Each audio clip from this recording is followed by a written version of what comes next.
আসসালামু আলাইকুম ওয়া রাহমাতুল্লাহি ওয়া বারাকাতুহু। আমি সুমন, ক্যামেরায় আছে সোহেল। দীর্ঘ বিরতির পর আমরা আবার নতুন ভাবে শুরু করতে যাচ্ছি আমাদের চ্যানেলে গ্রাম ভিত্তিক ভিডিও, যেখানে আপনারা দেখতে পারবেন মেহেরপুর জেলার গাংনী উপজেলার প্রায় প্রতিটা গ্রাম। বর্তমানে আমরা শুধুমাত্র এখন মেহেরপুর জেলার গাংনী উপজেলার ভিডিও নিয়ে আপনাদের সঙ্গে উপস্থিত হব এবং ভবিষ্যতে পুরো বাংলাদেশের প্রতিটা গ্রামের ভিডিও আপনাদের সঙ্গে নিয়ে আসবো ইনশাআল্লাহ। আর প্রতিদিনের ন্যায় আমি আজকে উপস্থিত আছি মেহেরপুর জেলার গাংনী উপজেলার ১৬টাকা ইউনিয়নের বানিয়াপুকুর গ্রামে। আসুন আমরা বানিয়াপুকুর গ্রাম সম্পর্কে একটু আপনাদেরকে কিছুটা তথ্য জানানোর চেষ্টা করি এবং বানিয়াপুকুর গ্রামটি একটু ঘুরে দেখি। আসুন আমরা ঘুরে আসি বানিয়াপুকুর গ্রামে।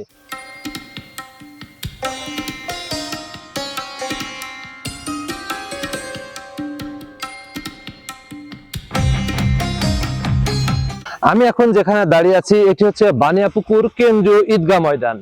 বছরে প্রতি ২ বার এই ঈদগাহ ময়দানে মানুষ জড়ো হয়ে ঈদের জামাত আদায় করে থাকে এই কেন্দ্রীয় ঈদগাহে।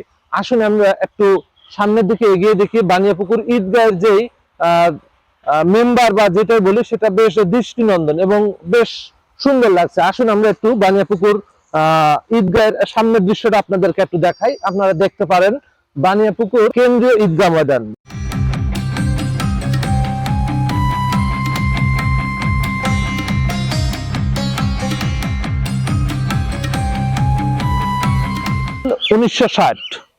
যুদ্ধের প্রায় ১১ বছর আগে বানিয়াপুকুর প্রাথমিক বিদ্যালয়, যেটাকে আমরা প্রাইমারি বিদ্যালয় বলেই চিনে থাকি, আজ থেকে ৬৪ বছর আগে বানিয়াপুকুর গ্রামে শিক্ষার আলো ছড়িয়ে দেয় এই বিদ্যালয়, যেটি এখনো দাঁড়িয়ে আছে আপনাদের সঙ্গে। এখানে দুটি বিল্ডিং আছে, একটি হচ্ছে বানিয়াপুকুর পল্লীকবি জসিমউদ্দিন ভবন, অন্যটি রয়েছে মীর মোশাররফ হোসেন ভবন।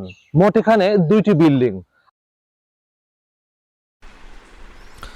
বানিয়াপুকুর গ্রামে রয়েছে একটি দৃষ্টিনন্দন মসজিদ। আনুমানিক ১২০০ থেকে ১৩০০ ভোটারের গ্রাম বানিয়াপুকুর।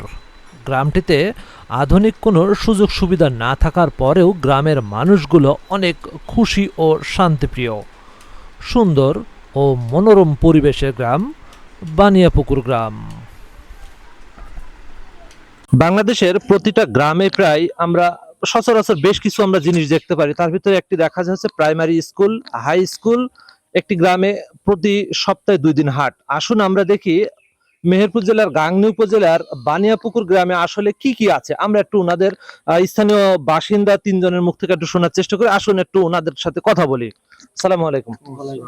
আচ্ছা, আমি আপনাকে দিয়ে একটু শুরু করি। আজ থেকে প্রায় ৬৪ বছর আগে স্থাপিত হয়েছে। কেন হাই স্কুল আসেনি বা হাই স্কুল হয়নি এই গ্রামে? প্রয়োজন নেই নাকি? প্রয়োজন আছে, কিন্তু আমাদের পাশের গ্রামের যোগীরগুয়া গ্রামে একটা হাই স্কুল আছে।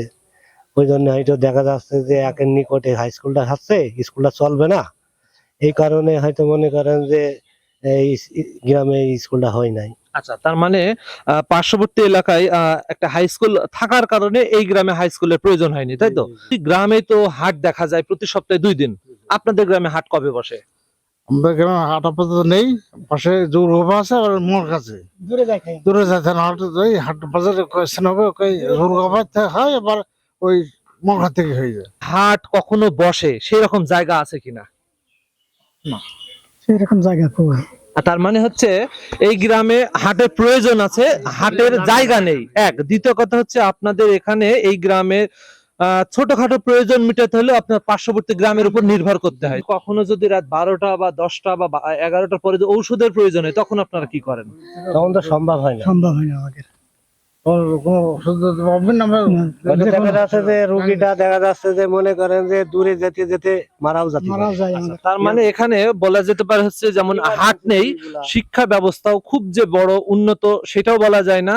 হাট নেই, এমনকি এখানে স্বাস্থ্যকর কোনো পরিবেশ বা স্বাস্থ্য কমপ্লেক্স কোনো কিছুই নেই। এটি একটা গ্রাম, মেহেরপুর জেলার গাংনী উপজেলার বানিয়াপুকুর গ্রাম।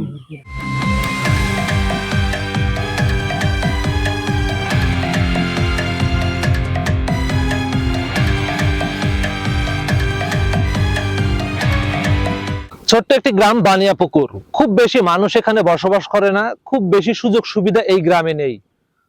শুধুমাত্র এখানে রয়েছে কিছু মাছের আবাদ এবং মাছের জলভূমি।